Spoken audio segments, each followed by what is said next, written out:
Hi, I'm Peachy. Time to stop your grinning and drop your linen. Welcome to the painting phase. Now, painting camo can be quite tricky because you want your model to look camouflaged without it being camouflaged, therefore distorting the model and making it seem a bit blurry and just breaking it all up. You don't want that. You want it to look cool and stand out. So in this video, we're going to show you how to do that. We're also going to show you a selection of camos which you can use on any miniature, whether that be a sci-fi hunting alien badass.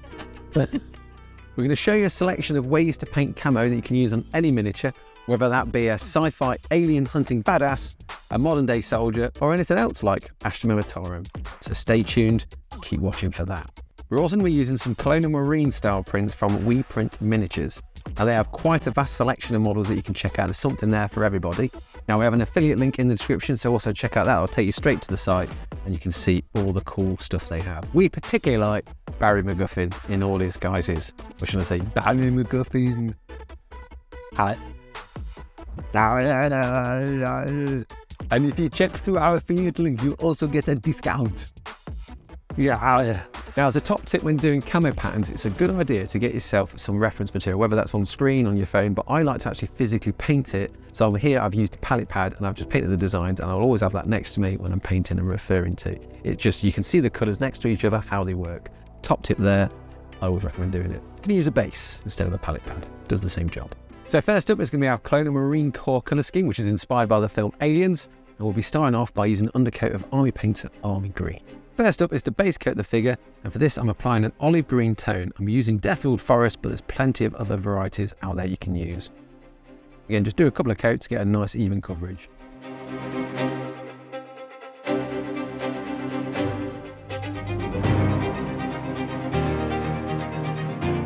With the fatigues now base coated, I'm going to begin with my first pattern design. These are going to be fairly sizable splodges of a dark greenish grey. For this I'm using Army Painter Dark Stone.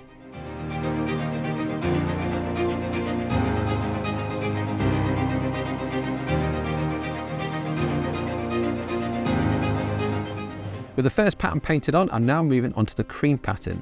As it has a bit of a greenish tinge to it, I opted to use Iron Rack Skin as I think it's a near perfect match. When doing this, move on to a smaller brush, but be mindful not to paint over too much of the olive green base or that field grey pattern you've just done. As we're still on the base coat stage, you can always amend this if you don't like some of the patterning.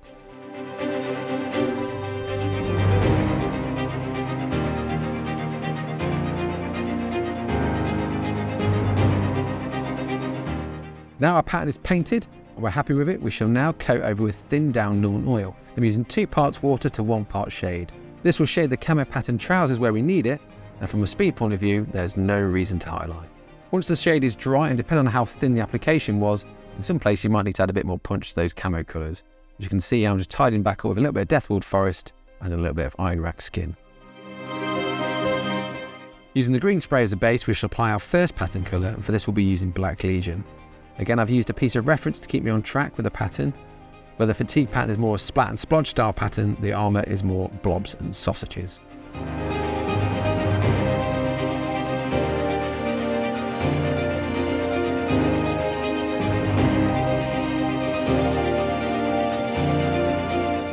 Continuing with that effect, what we're now going to do is use Mornfang Brown and follow the same process.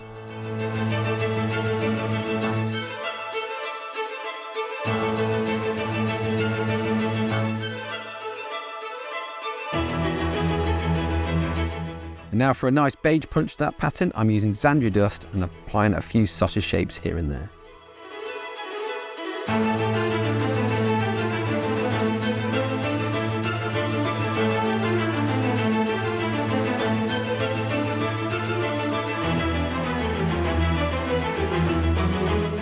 Now our camo pattern is painted on the armour, we should now coat over it with a thin down coat of Northern oil.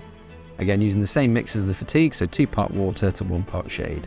For unit painting, I would apply this wash all at the same time. So once you've done the fatigues and the armour, just coat everything with Northern oil.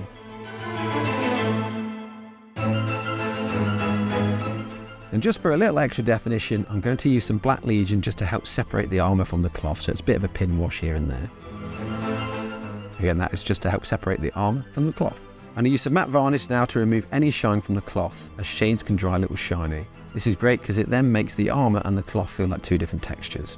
There we are, our Colonial Marine camo is now done, both the armour and the cloth. Now, on the armour, it does have a little bit of like white camo here and there. I chose not to do it, bit of artistic license, it's up to you if you want to put it in there, but I just think it added too much to the model, got a bit too confusing. So next up is the Urban camo scheme, which is perfect for the Astra Militarum Regiment, the Canadian 122nd as well, which are the ones from the old City Fight book, if you've ever seen them. Very nice. Over a grey undercoat, I'm going to begin by using rust grey as a base layer for the camo.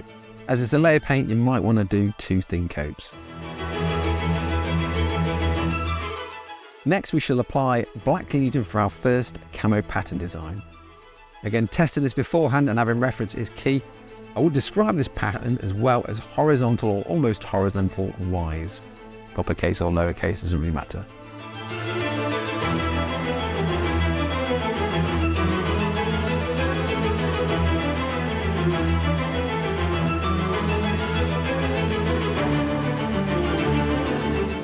The black pattern done, we're now going to move on to the last pattern colour, which is white. For this I'm going to use Pro Acryl's Bold Titanium White. If you don't have any white, a light grey or off-white will work as well.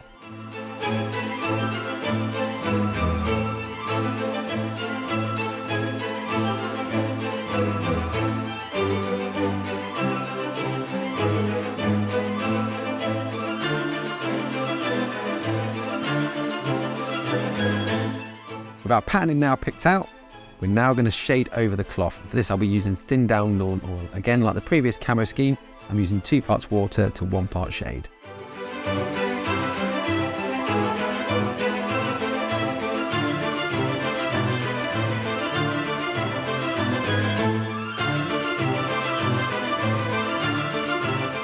Now the previous 2 camo schemes do require you to take your time, do some practice and have a nice steady hand. However, the next scheme is going to be fairly quick, and for this we're using a sponge, so this is aimed at any level hobbyist. It's probably not the best camo scheme in the world, but it is a really nice simple way of getting camo patterns put on a model. Looks a little bit like the multicam / fleck tarn that we see in modern day camo patterns. First up, we're going to base coat our clothing or fatigues with a light beige or green if you want. Here I'm using Xandri Dust. With the clothing now base coated, I'm now going to apply Wild Flesh with a sponge. This is a little like dry brushing, so once you've loaded up the sponge, I'm going to dab it onto some tissue to remove a fair bit of that pigment. This will stop the colour making a mess, but also give a nice simple fleck tarn or multicam vibe.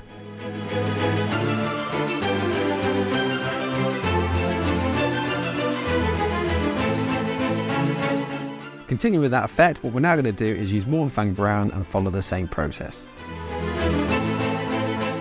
For extra detail, you can choose to add to the camo pattern with a few dots with a brush, again just using the same brown and green colours from our previous steps.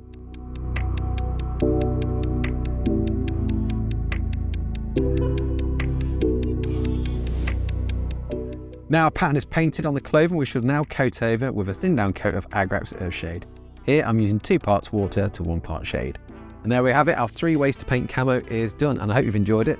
And please let us know in the comments which one you choose for your armours as well. Now we'll also be dropping in the paints in the description, and talking of description, we've got a whole bunch of links. Down here we've got some affiliate links, so if you're shopping in the UK or mainland Europe, check those out. Also, we have a link for WePrint miniatures as well, and you'll get a nice juicy discount if you shop there as well, which is very nice. We also have a Patreon as well. Not only does this help support us, it keeps the lights on, keeps us stocked in tea, and also you get loads of cool benefits as well, and juicy behind the scenes like me saying this over and over and over because I can't say the bit at the end because I'm an idiot. That's what's happened. Pat knows it, you guys know it because you're watching this. I'm making this video go on for like 20 minutes now just by waffling away here, but I don't care. Well, I hope you've enjoyed this video. Anyway, we better get back because it'll be dark soon and they mostly come out at night. Mostly.